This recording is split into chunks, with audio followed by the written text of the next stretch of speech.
Bienvenue à toutes et à tous. Aujourd'hui, on plonge au cœur de la matière. Tout à fait. On va explorer les fondations, ce qui constitue absolument tout ce qui nous entoure. Exactement, on va s'appuyer sur les notes, les documents qu'on a préparés pour décortiquer les atomes, les molécules et puis aussi les ions.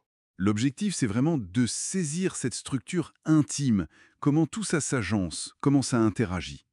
On va chercher les infos clés dans nos documents. Parfait. Alors commençons par le commencement, l'atome. On l'imagine souvent comme une petite bille, hein. Oui, c'est l'image classique. Une sphère minuscule, on parle de 10 puissance moins 10 mètres pour le rayon, c'est infime. Et ce qui est incroyable, c'est sa composition. Un noyau tout petit, tout dense, Voilà, et des électrons qui tournent autour. voilà. Et entre les deux, quasiment que du vide. Mhm. C'est ça qui est fou. C'est le grand paradoxe, oui. Comment la matière solide peut-elle être faite d'autant de vide instruint? Alors, comment ça tient ensemble? Ah, ça c'est grâce à l'électromagnétisme.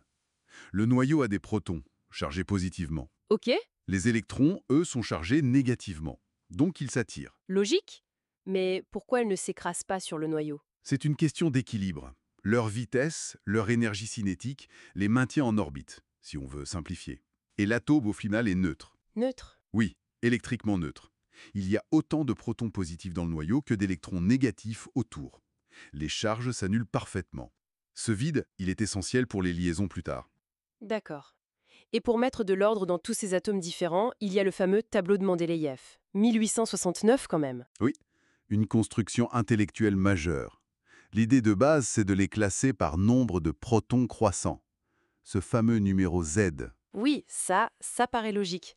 Mais le vrai coup de génie, c'était quoi? C'était de voir que les propriétés chimiques revenaient de façon périodique, et donc de les aligner en colonnes. Ah, les fameuses colonnes où les éléments se ressemblent chimiquement. Exactement. Et il l'a fait avant même qu'on comprenne la structure électronique. Aujourd'hui, on sait que c'est lié aux électrons de la couche externe.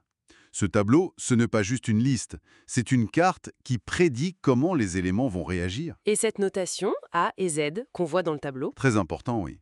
Z, c'est le numéro atomique, nombre de protons. Et comme l'atome est neutre, c'est aussi le nombre d'électrons. D'accord. Et A? Les colonnes, les familles, avec des propriétés voisines. Bien compris. On a nos briques, les atomes, bien rangés. Mais elles ne restent pas souvent seules, n'est-ce pas? Comment elles s'assemblent pour faire de l'eau, H2O ou du CO2 par exemple? Elles forment des molécules en créant des liaisons chimiques entre elles. Le plus souvent, ce sont des liaisons covalentes. Covalentes, c'est-à-dire? Ça veut dire qu'elles mettent en commun des électrons de leur couche externe.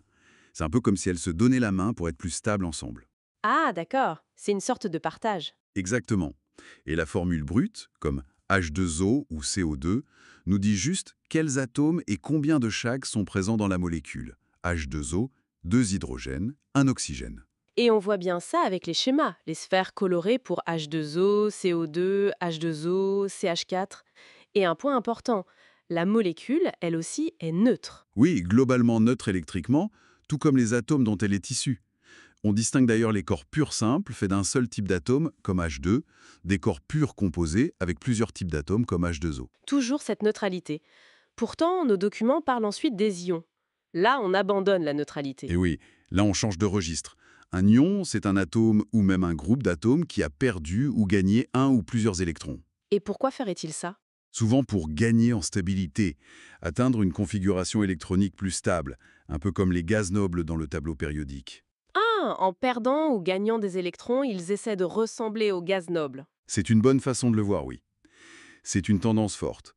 Par exemple, quand on dissout du sel, le NaCl, dans l'eau, Oui, le cristal se sépare en ions sodium, Na+, qui a perdu un électron, donc il devient positif, un cation, voilà, et en ion chlorure Cl-, qui lui a gagné un électron. et donc négatif, un anion. Comme Al3+, pour un cation ou Cl- pour un anion dans les exemples. C'est exactement ça. Et ces ions sont cruciaux. Ils sont partout, dans l'eau de mer, dans nos batteries, dans notre corps. Ils conduisent l'électricité en solution. D'accord. Et la dissolution, ça peut même chauffer ou refroidir, c'est noté aussi. Exothermique avec la soude NaOH ou endothermique. Oui, l'énergie entre en jeu lors de la dissolution et de la formation des ions hydratés. Et comment on fait pour savoir si des ions spécifiques sont présents dans une solution aqueuse? Ils ne sont pas toujours visibles, si. En effet, Certains ions donnent une couleur à la solution. L'ion cuivre, Cu2+, par exemple, c'est bleu. Ah oui, Mais pour beaucoup d'autres, qui sont incolores, il faut utiliser des tests chimiques. On ajoute un réactif, un réactif? une autre substance qui va réagir spécifiquement avec l'ion qu'on cherche. Et souvent, ça forme un précipité. Un précipité. Un solide qui apparaît. C'est ça, un solide insoluble qui se forme dans la solution. Et la couleur de ce précipité est souvent caractéristique de l'ion. C'est comme une signature. Ah, comme les exemples donnés, pour l'ion chlorure Cl-, on ajoute du nitrate d'argent, non? Et hop, un précipité blanc qui noircit à la lumière, typique du chlorure d'argent. Et pour plein d'ions métalliques, on utilise de la soude NaOH. Ça donne du bleu pour le cuivre Cu2+, vert pour le fer Fe2+. Rouille pour le fer, Fe3+, blanc pour le zinc, Zn2+, ou l'aluminium Al3+. Oui, ce sont des tests classiques en chimie analytique, très visuels, très pratiques. C'est fascinant. On est donc parti de l'atome, cette structure quasi vide mais stable. On a vu son organisation dans le tableau périodique. Puis comment ils s'assemblent en molécules neutres par partage d'électrons? Pour finir avec les ions, ces formes chargées qui expliquent tant de réactions, surtout en solution, et qu'on peut identifier par des couleurs ou des précipités. Exactement. Un parcours de l'infiniment petit aux réactions qu'on observe tous les jours. Et ça amène une question, peut-être pour conclure. Oui, Comment cette organisation fondamentale de l'atome à l'ion, avec ses quelques règles de base sur les charges et la stabilité, comment tout ça permet-il l'incroyable diversité, la complexité et la réactivité de la matière qu'on voit partout? c'est une excellente question pour continuer à réfléchir.